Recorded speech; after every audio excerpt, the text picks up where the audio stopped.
देव वेडावला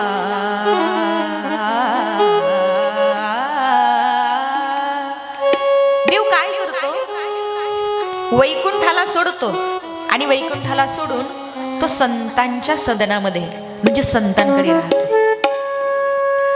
देवाला एक वेळेला त्याची भक्ती नाही केली तरी चालेल, पण देवाला संतांचे पूजन करणारे आवडतात. उदाहरण सांगू का तुम्हाला, कळेल असं. आपल्याकडे ते महालक्ष्मीचे उपवास धरता का तुम्ही? करता ना? महालक्ष्मीचे म्हणा किंवा ते शुक्रवारचे वैभव लक्ष्मी करता ना. हा, मग त्या एका मावशीने ते उपवास धरले महालक्ष्मीचे गुरुवार, आणि उपवास धरून ते उद्यापन होतं त्या गुरुवारचं. उद्यापनाला त्या निमंत्रण दिलं बाकीच्या महिला मंडळींना की माझ्याकडे उद्यापन या, तुम्ही संध्याकाळी 7 वाजता या, पूजा आहे, त्या उद्यापनासाठी या. त्या ज्यांना ज्यांना निमंत्रण दिलं होतं त्या सगळ्या निघाल्या. पण जिला एकेला निमंत्रण होतं ना, तिचं 4-5 वर्षाचं लेकरू होतं लहान. ते लेकरू म्हटलं, आई कुठे चालली? ती म्हटली, अमक्या अमक्या मावशीकडे उद्यापन आहे गुरुवारचं, मला बोलावलं, 7 वाजता जायचं म्हणून निघाले. आई तू चालली, मला पण येऊ दे. ती आई म्हटली, नाही तू नको येऊ, मला जावं लागेल, मला बोलावलं. आई पण मी घरी राहणार नाही, मला यायचं. पोरग काही राहीना, शेवटी आईनं त्या पोराला कडेवर उचललं.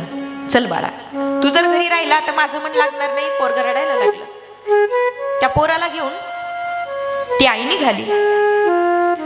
जिच्या घरी उद्यापन होतं तिचा मोठा बंगला, त्या बंगल्याच्या बाहेर गेटवर तिचे पती उभे, तिचा नवरा. सगळ्यांना मध्ये पाठवलं. आणि ऐका, जिच्याजवळ पोरग होतं ना लहान, तिला मध्ये जाऊ देईना. ती म्हटली, अहो मला मध्ये बोलावले, निमंत्रण आहे. गेटवरचा त्या बाईचा नवरा म्हटला, तुम्हाला बोलवले बरोबर आहे, तुम्हाला निमंत्रण आहे बरोबर आहे, पण तुम्हाला निमंत्रण दिलं, तुम्ही ज्या पोराला सोबत आणलं पोराला बोलवलेलं नाही. म्हणून ऐका, तुम्हाला मध्ये जाता येईल पण पोराला घेऊन मध्ये जाता येणार नाही. तुम्ही एक काम करा ताई, तुम्ही पोराला गेटवर सोडा, तुम्ही मध्ये जा, तुमचं पूजन होईल, तुम्हाला साडी चोळी देऊ, तुमचं पूजन झालं की बाहेर या आणि गेटवरून जाताना तुमचं पोरग घेऊन जा. त्या काकांनी त्या पोराला असं ओढलं, त्या पोराला गेटच्या बाहेर टाकलं, ढकललं आणि त्या बाईला सांगितलं, ताई तुम्ही मध्ये जा, तुमच्यासाठी पैठणी आणली. पोरग बाहेर रडायला लागलं आणि ताई तुम्ही मध्ये जा, तुमच्यासाठी पैठणी आणली. आता खरं सांगा, ती खरंच मध्ये जाईल का? जाईल का मध्ये? नाही जाणार. का? तिचं लेकरू, तिला किती पैठणी दिली तरी तिचं मन नाही लागणार. आज का मन लागणार नाही? तिचं लेकरू बाहेर रडत आहे. उलट तिचं मन लागावं याच्यासाठी काय करावं लागेल? जशी तिची पूजा केली ना, तिची पूजा करण्याऐवजी तिच्या लेकराला जरी सन्मानाने 2 घास खाऊ घातले, तिची पूजा नाही केली तरी सुद्धा ती प्रसन्न होईल. ऐका, जसं एका आईला तिच्या लेकराला झालेला त्रास आणि तिचं किती पूजन केलं आवडत नाही, दुःख होईल, तिला सुख होणार नाही, तसं संतांचं पूजन केलं नाही आणि फक्त देवाचंच पूजन केलं, संतांची भक्ती केली नाही आणि फक्त देवाचीच भक्ती केली तर काय होईल? देवाला ती आवडणार नाही. देवाला संतांचं पूजन केलं, संतांचं गुणगान गायलं की मग देवाला आनंद होतो. आणि म्हणून आपण देवाला आनंद व्हावा याच्यासाठी संतांचं चरित्र गायचं आणि संतांचं चरित्र ऐकायचं, नाही का? याच्यासाठी आपण संतांचं चरित्र गावं, संतांचं चरित्र ऐकावं आणि संतांच्या संगतीला राहावं.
बाबा, जोरदार टाळे होऊ द्या.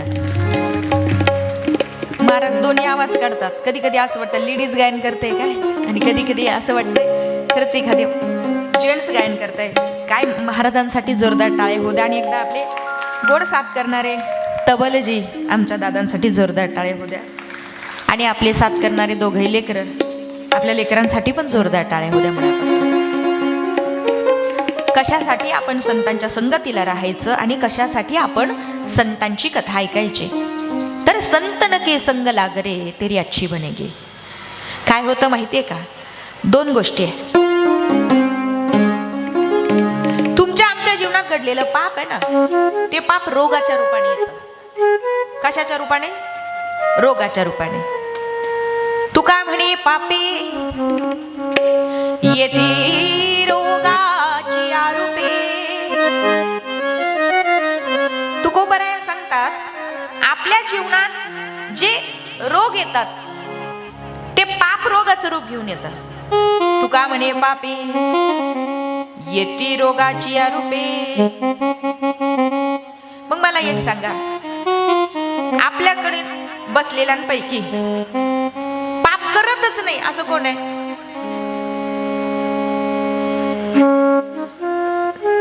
जो 100% पापी आहे त्याने बोटवर करा.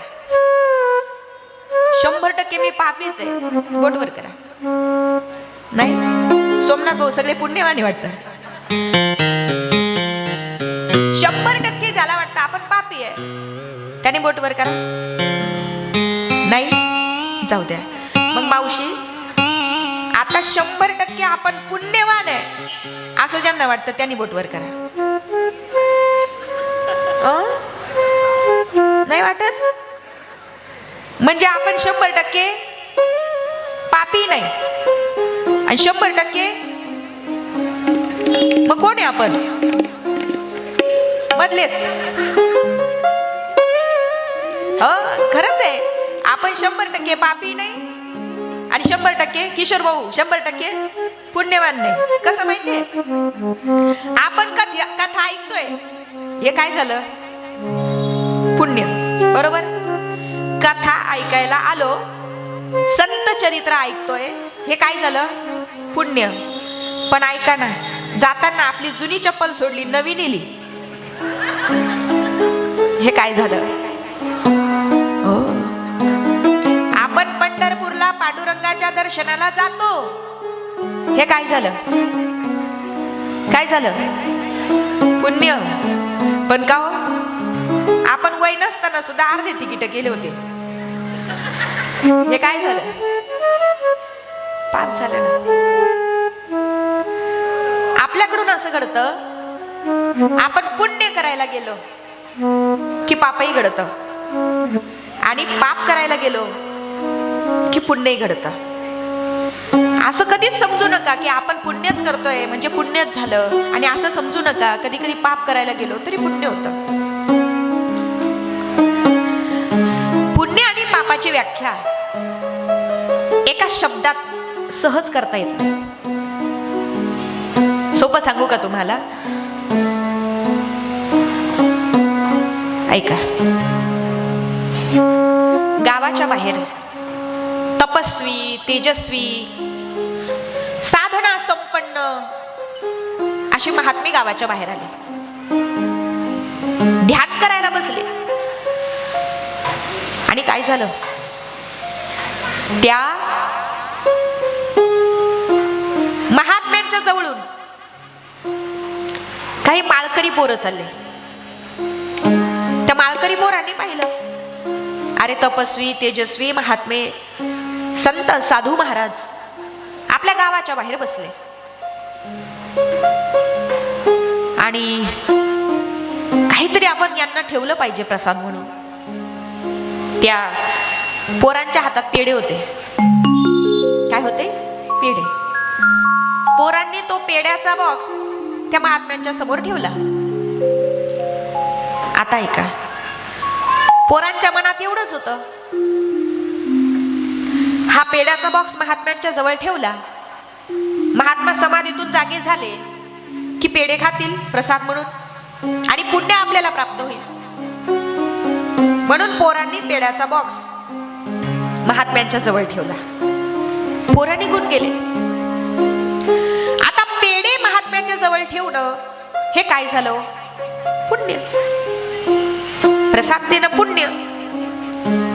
पण ऐका,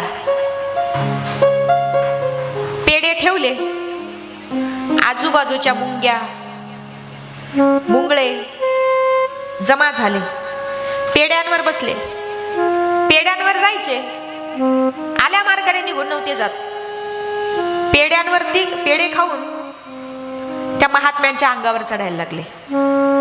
एक एक एक एक एक एक असे महात्म्यांच्या डोक्यापर्यंत जायला लागले.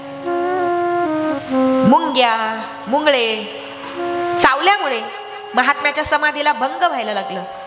समाधी भंग व्हायला लागली, त्रास व्हायला लागला. आणि महात्म्यांनी शाप दिला, अरे कोण आहे ज्याच्यामुळे मला त्रास होतो, ज्याच्यामुळे माझ्या अंगावरती मुंगळे आले, ज्यांच्यामुळे मला त्रास होतो. महात्म्याने शाप देऊन टाकला, ज्यांच्यामुळे मला त्रास होतो त्यांचं वाटोळं हो. कोणाचं? पेढे ठेवणाऱ्यांचं. आणि थोड्या वेळाने त्याच गावातले काही 4-2 टवाळखोर पोरं रस्त्यानं चालले.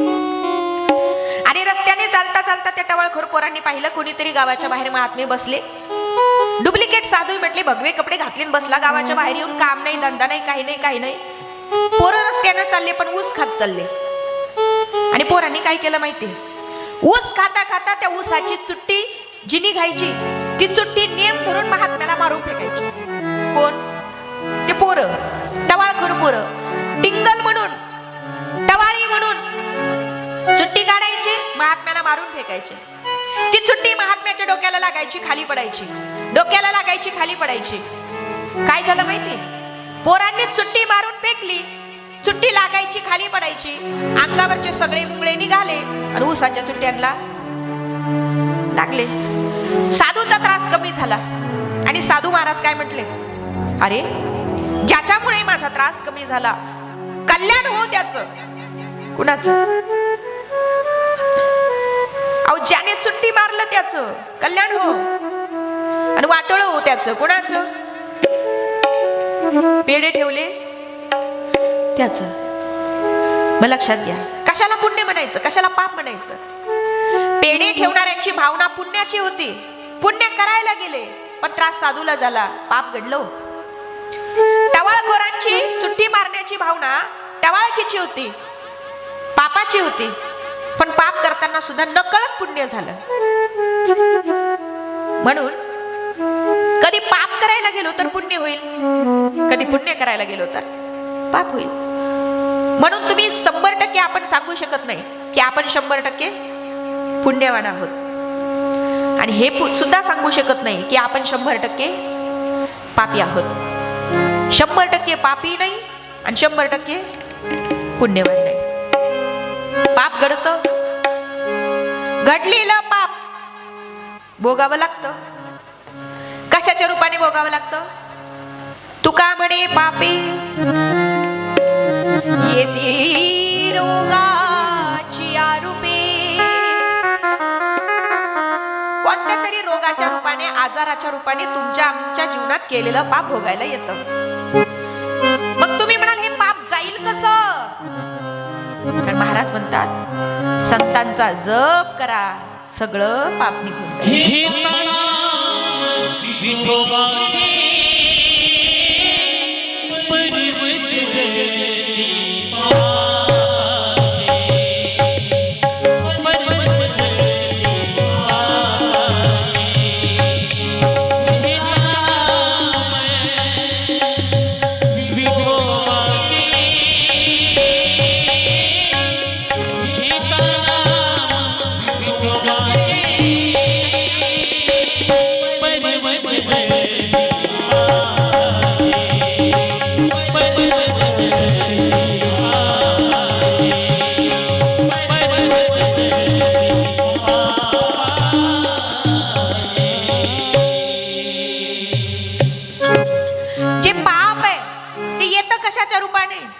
रोगाच्या रूपाने.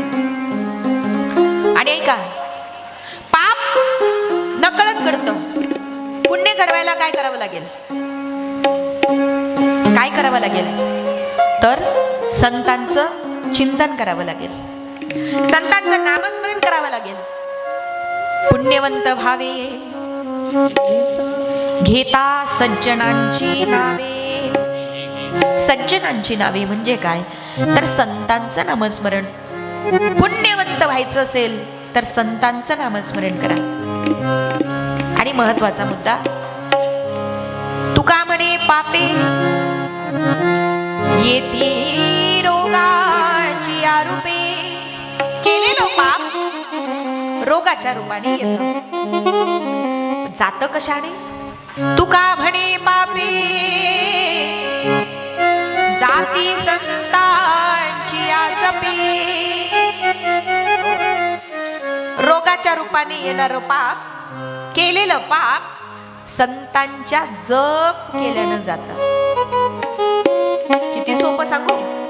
ज्या ज्ञानोपरायांचं आज आपण चिंतन ऐकणार आहोत, ज्या ज्ञानोपरायांचं जीवन आपण आज अभ्यासणार आहोत, ज्या ज्ञानोपरायांचं जीवन आपण आज चिंतन करणार आहोत, तर त्या ज्ञानोपरायांचं नुसतं नामस्मरण जरी केलं, ज्ञानेश्वर ज्ञानेश्वर ज्ञानेश्वर ज्ञानेश्वर, काय फायदा होईल माहिती? ज्ञानेश्वर ज्ञानेश्वर ज्ञानेश्वर ज्ञानेश्वर ज्ञानेश्वर ज्ञानेश्वर ज्ञानेश्वर